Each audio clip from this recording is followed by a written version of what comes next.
परिचय दृश्य। नमस्कार, स्वागत है इस विशेष समाचार बुलेटिन में। भारत के लोकतांत्रिक इतिहास में एक नया और असामान्य विवाद सामने आया है, वोट चोरी यानी मतदान में धोखाधड़ी का आरोप। ये मामला सीधे चुनाव प्रक्रिया की अखंडता से जुड़ा हुआ है और राजनीतिक गलियारों में तूफान ला दिया है। आज हम इस पूरे विवाद की गहराई से पड़ताल करेंगे, शुरुआत से लेकर ताज़ा विकास तक। विपक्ष, सत्ता पक्ष और चुनाव आयोग एक दूसरे पर जो आरोप लगा रहे हैं, उन सब की बारीकी से जांच करेंगे। विपक्षी दलों का आरोप, वोट चोरी का प्रेस कॉन्फ्रेंस। विपक्षी दलों की इस मुहिम की शुरुआत राहुल गांधी की एक प्रेस कॉन्फ्रेंस से हुई। उन्होंने हरियाणा के पिछले विधानसभा चुनावों में बड़े पैमाने पर मतदाता सूची में हेराफेरी का आरोप लगाया। उनका दावा था कि 25 करोड़ मतदाताओं में से 25 लाख प्रविष्टियां या तो डुप्लीकेट थीं या फिर गलत पते वाली थीं। Rahul Gandhi archive audio screen पर उद्धरण। ये लेडी कौन है? ये हरियाणा में 22 बार वोट कैसे डालती हैं? एंकर अपने दावे को पुख्ता करने के लिए उन्होंने एक चौंकाने वाला उदाहरण पेश किया। स्क्रीन पर दिख रही इस ब्राजील की एक हेयर ड्रेसर लारिसा नेरी की एक ही फोटो को 22 अलग-अलग नामों और पतों के साथ मतदाता सूची में डाला गया था। श्री गांधी ने आरोप लगाया कि इस तरह की स्टॉक फोटो का बड़े पैमाने पर इस्तेमाल कर फर्जी मतदाता बनाए गए और इसका फायदा सत्तारूढ़ पार्टी को हुआ। विभिन्न समाचार चैनलों के वोट चोर गद्दी छोड़ जैसे नारों वाले रैली कवरेज के क्लिप। एंकर इसके बाद से विपक्षी दल लगातार वोट चोरी को एक प्रमुख मुद्दा बना रहे हैं। उनका आरोप है कि वोट चोरी बीजेपी के डीएनए में है और वे लोगों के मतदान के अधिकार छीन रहे हैं। उन्होंने इसके खिलाफ करोड़ों दस्तखत भी जुटाए हैं। ब्राजील से एक अप्रत्याशित प्रतिक्रिया। लारिसा नेरी की तस्वीरें और उनके इंस्टाग्राम प्रोफाइल का स्क्रीनशॉट। एक स्टूडियो में उनका सिमुलेटेड इंटरव्यू। एंकर हैरानी भरे स्वर में, लेकिन ये विवाद भारत की सीमाओं से बहुत दूर ब्राजील तक पहुंच गया। 29 वर्षीय लारिसा नेरी, जो बेलो हॉरिजॉन्टे में एक हेयर ड्रेसर हैं और कभी भारत नहीं गईं, अचानक ही इस विवाद के केंद्र में आ गईं। लारिसा नेरी उद्धृत बयान।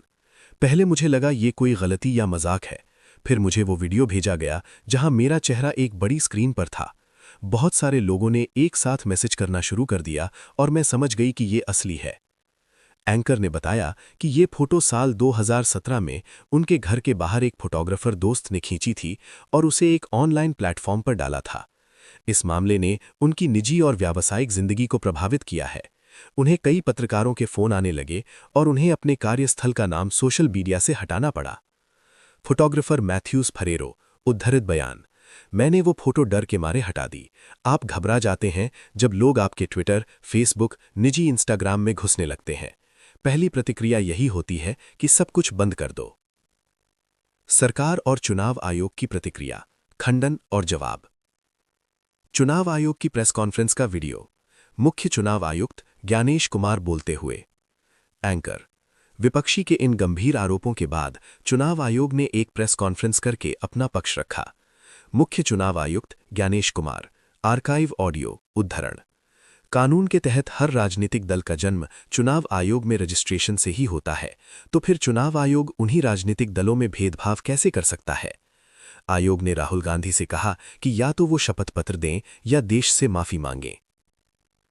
एंकर आयोग ने विपक्ष के आरोपों को निराधार और गैर जिम्मेदार बताया। विशेष गहन पुनर्निरीक्षण एसआईआर जैसी प्रक्रियाओं को मतदाता सूची को शुद्ध करने का कानूनी दायित्व बताया, न कि किसी चोरी का जरिया। उन्होंने कहा कि डुप्लीकेट एपिक नंबर जैसी समस्याओं को दूर करने के लिए ये प्रक्रिया जरूरी है। भारतीय जनता पार्टी नेताओं के बयानों के क्लिप।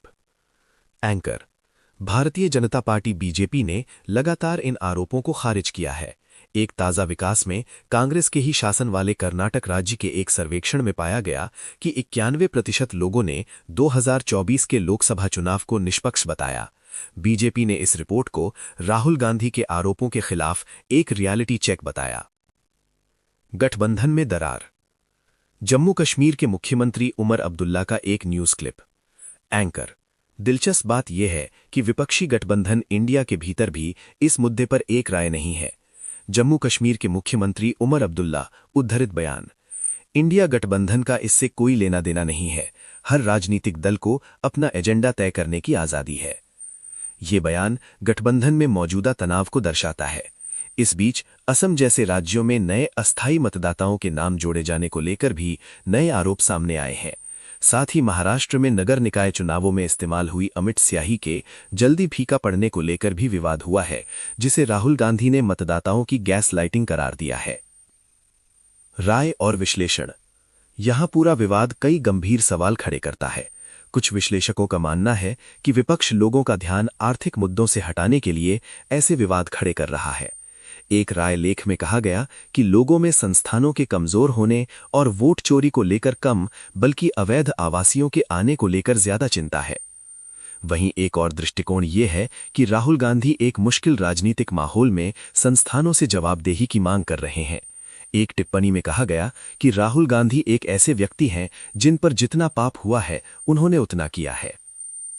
ये दृष्टिकोण ये मानता है कि चुनाव आयोग की विश्वसनीयता में कमी आई है और ये विवाद उसी का नतीजा है। निष्कर्ष और आगे की राह। तो स्थिति अभी तनावपूर्ण बनी हुई है। एक तरफ विपक्ष अपने वोट चोरी के आरोपों पर अड़ा हुआ है और चुनाव आयोग से पारदर्शिता की मांग कर रहा है। दूसरी तरफ चुनाव आयोग और सरकार इन आरोपों को बिल्कुल निराधार बता रही है और विपक्ष पर राजनीतिक मोहरा चलने का आरोप लगा रही है। इस बीच एक ब्राजीलियाई नागरिक की निजी फोटो का दुरुपयोग होना डिजिटल युग में पहचान की चुनौती को भी उजागर करता है। ये विवाद सिर्फ एक चुनावी झड़प से कहीं आगे का मामला है। ये सीधे तौर पर भारत की लोकतांत्रिक प्रक्रियाओं की मजबूती, चुनावी संस्थानों में जनता के भरोसे और राजनीतिक बहस के स्तर से जुड़ा हुआ है। आने वाले समय में बिहार जैसे राज्यों में होने वाले चुनाव इस विवाद की अगली परीक्षा हो सकते हैं। नागरिकों के मन में ये सवाल बना हुआ है कि क्या उनके वोट की सुरक्षा सुनिश्चित है। आज के लिए इतना ही। हम इस मामले पर नजर बनाए रखेंगे और नए विकास आप तक लाते रहेंगे। शुक्रिया।